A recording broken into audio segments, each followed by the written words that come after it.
Every year in January, this channel does a men's fashion trends video where you and I talk about what the big fashion houses and other designers predict will be the big trendy items or styles for the upcoming year. And every year I include at the end of that video the color of the year. Pantone just announced the color of the year for 2026. And I can't wait until January. We really should talk about this now. Welcome back to the Gray Fox Mandem, fellas. I am Carl. Pull up a chair and for a few minutes, let's talk about this. Pantone announced their pick for color of the year, and the winner is Cloud Dancer. Cloud Dancer, a dancer for money. Do what you want me to do. Cloud. A dancer for money, and any old music will do. Dude, is that white? Okay, stay calm, stay calm. Okay, it's happening. Everybody stay calm. What's the procedure, everyone? What's the procedure? Stay calm. Let's ease gently into this. Let's talk about some of the pros and cons for this. Pros. Number one, it symbolizes calm, serenity, and creative reset. Pantone describes Cloud Dancer, which is Pantone 11-4201, by the way, as a lofty white neutral whose aerated presence acts as a whisper of calm and peace in a noisy world. And no, I'm not kidding. It's meant to invite relaxation, focus, and creative breathing room. Now that's from people.com. Number two, a blank canvas concept designers appreciate. Lori Pressman, vice president of the Pantone Color Institute, calls it a key structural color that allows other hues to shine, suggesting it's meant as a backdrop for creative expression rather than a bold statement. Now, that's a quote from The Guardian. Pressman actually called it a blank canvas. Well, no, it's literally a blank canvas. Number three, some professionals see depth behind the neutrality. Textile designer Margaret Odgaard defended the choice, saying it encourages mindfulness and sensory engagement and can be warm and earthy rather than sterile. Now, that quote was found online at wallpaper.com. Now, I don't mean to be argumentative here, but white is neither warm. Look, it's literally the color of snow. Nor is it earthy. Just do a quick Google search on earth tones. You're not going to find Cloud Dancer in there. It even has cloud in the name. Number four, even celebrity fashion is adopting neutral whites, despite early skepticism. Celebrities like Kendall Jenner, Anya Taylor-Joy, and Cynthia Erivo have worn tonal winter whites that align with Cloud Dancer's palette, showing the hue can be stylish and high-end in context. Look, the fine folks over at Marie Claire UK are doing their very best to reach for context here. Now, some of the cons. Number one, people think it's not even a color. Many critics online joked that Pantone's choice of Cloud Dancer wasn't a real color of the year at all, calling it boring or minimalistic to the point of absence. There are a multitude of entries that repeat this idea on Reddit. Number two, some view it as tone deaf given cultural context. Critics argue that picking a white hue in a socially fraught moment is politically insensitive, especially when racial and diversity discussions are so prominent. Now, this is a non-story in the New York Post. Personally, I find that cultural and ethnic separators that are announced in the media under the guise of being news have been grossly overblown to the point where I just find them as white noise. Or would that be Cloud Dancer noise? Number three, journalists interpret it as a recession or a minimalist indicator. The Verge called Cloud Dancer a recession indicator, part of a broader cultural retreat into neutral, subdued colors in tough times. Again, I'm not going to allow an unbiased media to lead me with hooks in my jaw to certain biases. Number four, some designers say it signals conformity, not creativity. Design curator Priya Chandani.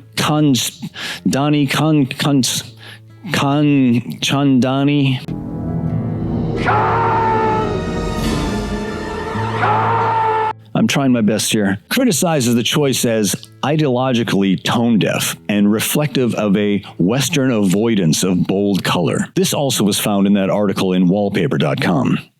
I don't see Western civilization avoiding bold colors, but neutrals admittedly are a more stylistically economic choice. I mean, just look at last year's color of the year, Mocha Mousse. Did Kankandani have a problem with that color because it wasn't bold enough? Still, I do agree that Cloud Dancer is a remarkably non-creative choice. Number 5, social media meltdown and political reactions. On platforms like TikTok and X, several users linked the Pantone pic to broader debates about whiteness, politics, and representation, oftentimes sarcastically comparing it to controversial ad campaigns or calling it Pantone deaf. You get it? Pantone enough? No, you don't. Okay, whatever. I saved social media for last because I honestly don't see this as anything other than just rage bait.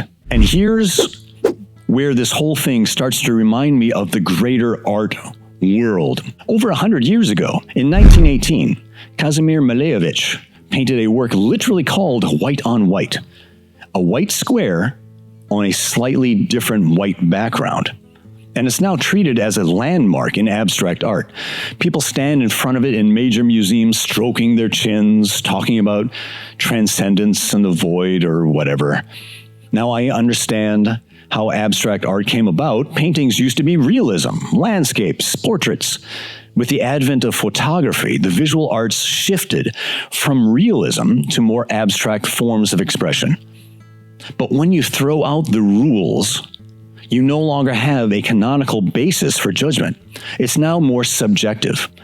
And so what emerges is a subject matter expert who will tell us what is good and what is not.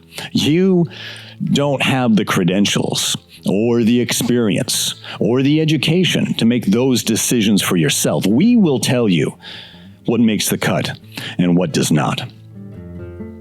The BBC even did an entire episode called The History of Art in Three Colors, White, exploring how the color white supposedly carries deep philosophical and spiritual meaning through different eras of art. Now, I'm not saying that there's no meaning there, and I can appreciate the abstract. I mean, just look at the Pollock knockoff in my living room behind me. But I am saying this. This is exactly how experts can drift into a kind of pretentious groupthink, where if you don't see the genius in a nearly blank canvas or an off-white Pantone color swatch, then you're the one who doesn't get it.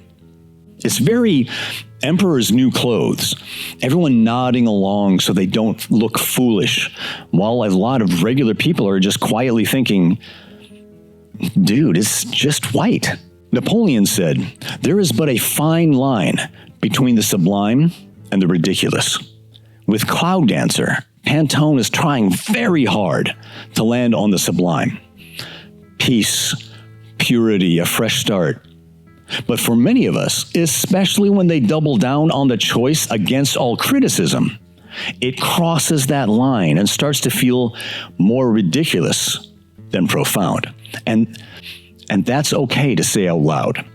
You are not beneath anyone for looking at an off-white rectangle or a color of the year swatch and thinking, dude, that's just white.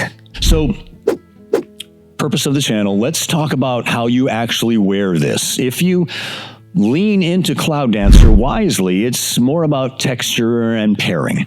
Now remember, it's a blank canvas. I'm sorry.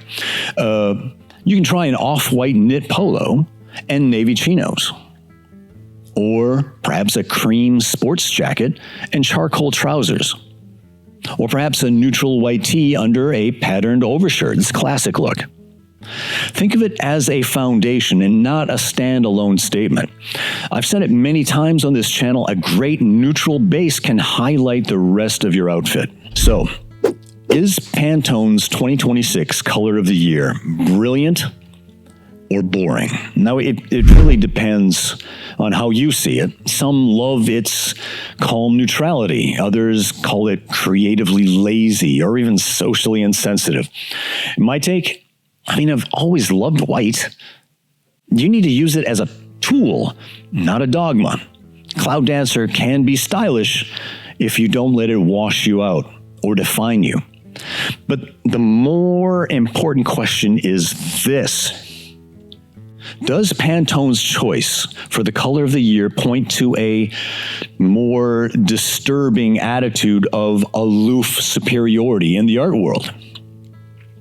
I think so, yes. And the more that they double down on this choice and try to sell it to us as a lofty white neutral whose aerated presence acts as a whisper of calm and peace in a noisy world, just shows us that the Emperor's new clothes are only a pretentious nothing.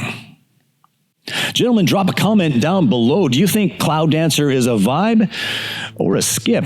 Ever so gently depress that like button if this helped clarify the debate for you at all, and subscribe to the channel for more style perspectives, and share this video with someone who loves color or hates it. Now from here, you can click right here for this video where we talk about the lost art of dressing like a man, and I'll see you over in that one. Peace.